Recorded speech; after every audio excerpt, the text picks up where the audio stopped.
तो कलयुग कह रहा है महाराज कोई स्थान दे दो, क्योंकि जन्म हो चुका, अब तो हम कहीं जाएंगे नहीं, रहना तो पड़ेगा। तो परीक्षित जी ने कहा ठीक है, हम तुमको 4 स्थान दिए दे रहे हैं, वहां जाकर तुम अपना स्थान बना लो। पहला स्थान दे दिया, बोले जहां जुआ खेला जाता हो वहां जाकर स्थान बनाओ। दूसरा दे दिया, बोले जहां मदरा का पान किया जाता हो वहां जाकर के स्थान बना लो, उसके घर में विराजमान हो जाओ। तीसरा दे दिया, बोले जहां हिंसा होती हो, हिंसा सज्जन व्यक्तियों को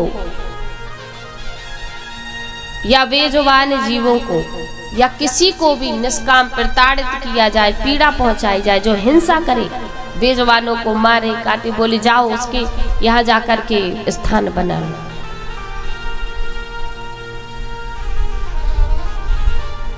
चौथा स्थान दिया, बोले अपनी स्त्री को छोड़कर, अपनी पत्नी को छोड़ करके अन्य किसी भी महिला पर अगर आप गलत दृष्टि करें या उसका संग करें तो भी तुम्हारे ऊपर, उसके ऊपर जाकर भी तुम स्थान बना सकते हो, वास बना सकते हो। स्थान दे दिया। कलयुग ने कहा महाराज कि ये 4 ही स्थान, कोई तो एक अच्छा दे दो। अगर लोगों ने इसका प्रयोग नहीं किया तो मैं कहाँ जाकर रहूंगा, फिर तो कोई स्थान ही नहीं है। का चिंता मत करो, ठीक है, अगर नहीं मानते हो तो एक अपने हिसाब से मांग लो। कलयुग को कह दिया। अब कलयुग बड़ा चतुर, सोच समझ के बोला महाराज एक काम करिए, 4 तो आपके मन के, एक हमारा मन का दे दो। बोले कौन सा? बोले सोना दे दो। बोले ठीक है, सोना तो हम दे देंगे, लेकिन कौन सा सोना? जो बेईमानी और पाप से या छल कपट से कमाया गया हो, उस सोने पर तुम्हारा वास हो जाए। अब देखो, जब राजा परीक्षित को कलयुग जरा भी पसंद नहीं आया, आचरण जरा भी नहीं भाया, तो फिर स्थान क्यों दिए? जब वार्तालाप हुई तो कलयुग ने कह दिया महाराज मुझ में कोई गुण हो या ना हो, पर एक गुण बहुत अच्छा है। बोले कौन सा?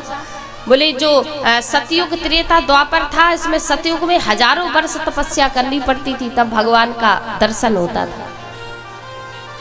त्रेता में यज्ञ करने पड़ते थे, तपस्या करनी पड़ती थी, तब भगवान का दर्शन। द्वापर में पूजन करना पड़ता था, व्रत करने पड़ते थे, तब भगवान का दर्शन। लेकिन कलयुग में यत् फलम नास्ति तपसा न योगेन समाधना तत्फलम लभते सम्यक कलौ के सब कीर्तना। बोले कलयुग में अगर कैसे भी काम से, निष्काम से, कैसे भी भाव से बस भगवान का नाम ले लिया जाए, भाव को भाव अनख आलस हो, नाम जपत मंगल दिशि दस। बोले बस नाम जप लिया जाए, भक्त का उद्धार हो जाएगा, व्यक्ति का कल्याण हो जाएगा। ये मुझ में अच्छा गुण है।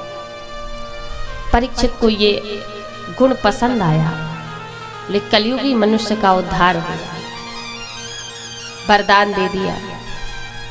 अब देखो, कलयुग का कहना भी सत्य था। पहले आपने देखा होगा गांव में मुश्किल से 1-2 शराबी होते थे, 1-2 चोर होते थे एक गांव में, बड़े मुश्किल से। उसका नाम हुआ करता था, बोले हमारे गांव में सबसे बड़ा शराबी वो है, चले जाओ मिल जाएगा। आज से कुछ साल पहले। और अब तो घर में अगर 4 है तो चारों शराबी। धीरे धीरे आयु बढ़ रही है ना कलयुग की, जैसे जैसे आयु बढ़ रही है वैसे वैसे घर घर कलयुग अपना स्थान बना रहा है। पहले जिसके घर में मांस मदिरा इत्यादि होता था, अपने घरों में सबको जानकारी, आप हमसे बड़े हैं उम्र में, जानकारी होगी, तो उसके घर में कोई भोजन करने नहीं जाता था। बोले हमारे घर में एक गांव बड़ा दरिद्र है, मांस मदिरा इत्यादि सब करता है, तो उसके घर में कोई भोजन नहीं करता था। अब तो आप जाइए हर घर में, बहुत ही कम ऐसे लोग रह गए हैं जो वैष्णव हैं, जो सात्विक हैं, उन्हीं के घर शेष है। तो ये क्या है? ये कलयुग की आयु बढ़ रही है मनुष्य की, ये समय का प्रभाव है।